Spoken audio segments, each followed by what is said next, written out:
Morning student, class eighth. हम आज आपको पढ़ा रहे हैं हिंदी मंजरी में पाठ 15 एक स्त्री का पत्र। सबसे पहले हम आपको सारांश पढ़ा देते हैं, इसलिए आपको सुनकर उसको ध्यान से लिखना होगा, क्योंकि अगर हम पूरा पाठ पढ़ाते हैं तो बहुत बड़ा हो जाता है। तो हम सबसे पहले इसका सारांश पढ़ाते हैं। सारांश है, यह मृणाल यानी परिवार की मझली बहू का लिखा पत्र है। वह सुंदर थी और बुद्धि में तेज थी। वह छिप छिप कर साधारण सी कविताएं लिखती थी जो रीति रिवाज के बंधनों से मुक्त होती थीं।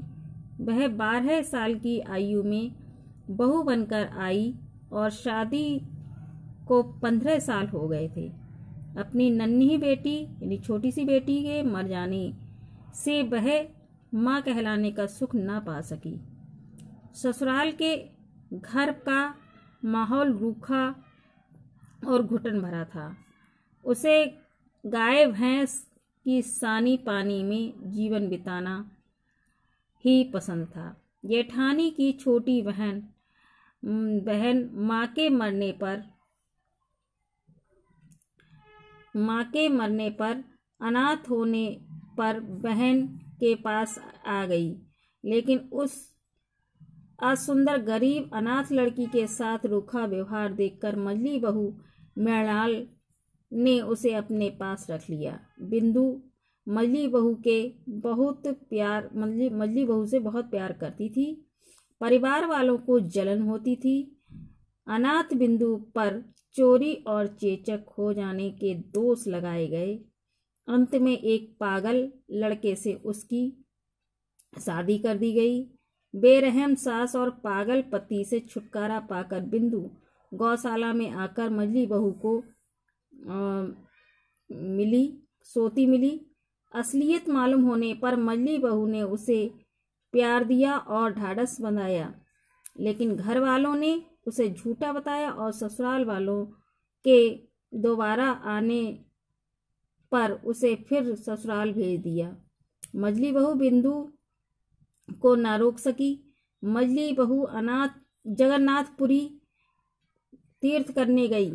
अपने भाई शरद को तीर्थ के लिए बिंदु को लाने भेजा। उसने बताया कि बिंदु ने आत्महत्या कर ली। यह सुनकर मझली बहू विरक्त हो गई और वापस गृहस्थ में नहीं लौटी। उसने मीराबाई की तरह सारे बंधन तोड़कर अपने भरोसे विरक्त जीवन बिताने का निश्चय किया। यह था घर वालों के आश्रय से मुक्त एक स्त्री मृणाल मझली बहू का पत्र।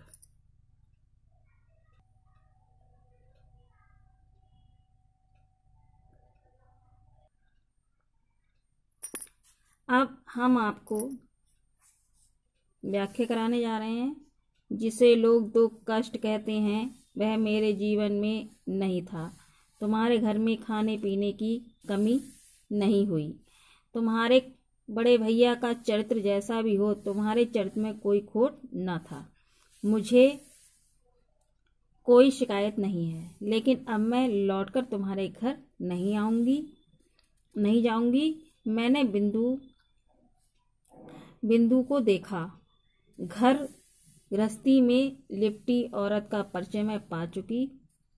अब मुझे उसकी जरूरत नहीं। मैं तुम्हारी चौखट लांघ चुकी हूँ। इस वक्त मैं अनंत नीले समुद्र के सामने खड़ी हूँ। इस पैराग्राफ की आपको मैं व्याख्या कराने जा रही हूँ, ध्यान से सुनना। तो देखिए, व्याख्या में संदर्भ तो आप लिखेंगे कि प्रस्तुत गद्यांश हमारी पाठ्य पुस्तक हिंदी मंजरी के एक स्त्री का पत्र नामक पाठ से अवतरित है। ठीक है, और इसकी लेखक कौन है? रविंद्रनाथ टैगोर। ठीक है, अब इसका प्रसंग है। लेखक ने घर गृहस्थी के बंधन रीति रिवाजों का वर्णन करते हुए एक सुंदर बुद्धिमान स्त्री का मार्मिक रूप से चित्रण किया है। अब इसकी व्याख्या होगी। मझली बहू बहुत सुंदर और बुद्धिमान थी। घर गृहस्थी का रीति रिवाजों के बंधन में बंधकर निर्वाह करती हुई वह जगन्नाथपुरी तीर्थ करने आई। बिंदु अनाथ लड़की ने आग लगाकर आत्महत्या कर ली। घर परिवार से आंतरिक परेशानी से ऊबकर मझली बहू तीर्थ करने आ गई। दुख कष्ट जो उसने उठाए उन्हें छिपाए रही, क्योंकि वह बुद्धिमान थी। उसके घर में परिश्रमी होने से कोई कमी नहीं थी। पति अच्छा था, लेकिन जेठ का चरित्र कुछ और तरह का था। बिंदु को मझली बहू अनाथ होने के कारण बहुत प्यार करती थी। उसकी आत्महत्या के लिए समाज जिम्मेदार था। मझली बहू इससे विरक्त हो गई। अब उसने गृहस्थ में न जाने का निश्चय कर लिया। उसे गृहस्थ में लिपटी औरत का पूर्ण परिचय मिल चुका था, जिसकी इस विरक्ति की दशा में कोई जरूरत उसने अनुभव ना की। ये आपके इस पैराग्राफ की व्याख्या हो गई है। ठीक है, अब मैं इसके क्वेश्चन आंसर आपको कराती हूँ। पहला क्वेश्चन है आपका पत्र से, बिंदु को लेकर मझली बहू के घर वाले क्यों चिंतित हो उठे? इसका उत्तर है, बिंदु अनाथ लड़की थी। घर वाले उसके साथ रूखा व्यवहार करते थे और उसे अपने लिए बोझ समझते थे। दूसरा प्रश्न है, बिंदु का विवाह तय करते समय क्या धोखा किया गया? उत्तर है इसका, बिंदु का विवाह तय करते समय धोखा किया गया। उसका पति पागल और सास बेरहम थी। तीसरा प्रश्न है, बिंदु को दोबारा बला ससुराल भेजने का क्या परिणाम निकला? इसका उत्तर है, बिंदु को दोबारा बला ससुराल भेजने का यह परिणाम निकला कि बिंदु ने आग लगाकर आत्महत्या कर ली। चौथा प्रश्न है, मझली बहू ने पत्र के अंत में क्या निश्चय व्यक्त किया? इसका उत्तर है, मझली बहू ने पत्र के अंत में मीराबाई की तरह सारे बंधन तोड़कर विरक्त जीवन जीने का निश्चय किया। ठीक है, अब पांचवा प्रश्न है, कथन के भाव स्पष्ट कीजिए। तो पहला का वाला है आपका, कविताएं थी तो मामूली, लेकिन उसमें मेरी आवाज थी। इसका भाव है, कविताओं में गृहस्थ के रीति रिवाज के विरुद्ध आंतरिक विचार प्रकट होते थे। दूसरा वाला है, मां बनने का दर्द मैंने उठाया पर मां कहलाने का सुख ना पा सकी। इसका भाव है, मझली बहू की नन्ही बच्ची मर गई थी, जिसके कारण वह मां कहलाने का सुख नहीं पा सकी। गा तीसरा वाला है, मैं तुम्हारी चौखट लांघ चुकी हूं। इसका भाव है, मझली बहू घर छोड़कर तीर्थ करने चली गई थी। चौथा है, मुझे अपने आप पर भरोसा है, मैं जी सकती हूँ, मैं जीऊंगी। इसका भाव है, मझली बहू ने विरक्त होकर जीवन बिताने का निश्चय किया, क्योंकि गृहस्थ के झमेलों ने उसे झकझोर कर रख दिया था। अब देखिए,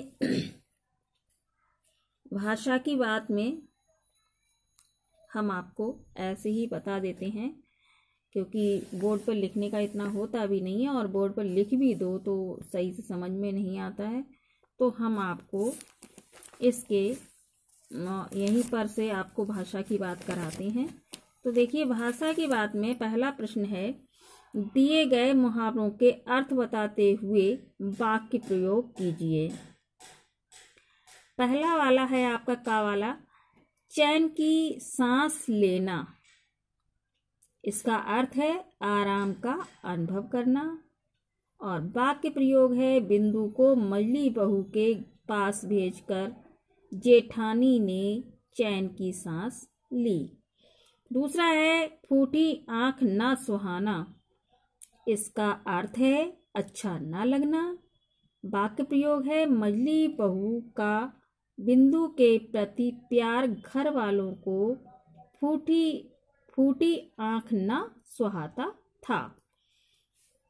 तीसरा है, सीने पर सांप लौटना। इसका अर्थ है बहुत दुख अनुभव करना। वाक्य प्रयोग है, बिंदु की आत्महत्या की खबर सुनकर मजली बहू के सीने पर सांप लौटने लगा। अब देखिए इसमें दूसरा प्रश्न है आपका कि दूर शब्द का अर्थ होता है जो निकट ना हो, परंतु इसी दूर शब्द के पहले सु उपसर्ग जुड़कर नया शब्द बनता है सुदूर, जिसका अर्थ होता है जो बहुत दूर हो। इसी प्रकार सु उपसर्ग जोड़कर 4 अन्य शब्द बनाइए। तो हम आपको अन्य शब्द बताते हैं, आप उसे लिख लेना, ठीक है। जैसे एक शब्द ले लो दर्शन, दर्शन में सु जोड़ दोगे हो जाएगा सुदर्शन, सु उपसर्ग है, ठीक है। शब्द है आपका दर्शन, उपसर्ग है आपका सु और नया शब्द बनेगा आपका सुदर्शन। ऐसे ही शब्द है आपका कुमार, इसमें सु उपसर्ग जोड़कर नया शब्द बनेगा सुकुमार, ठीक है। 4 बनाने हैं तो 4 बताने पड़ेंगे। शब्द है आपका प्रतिकूल,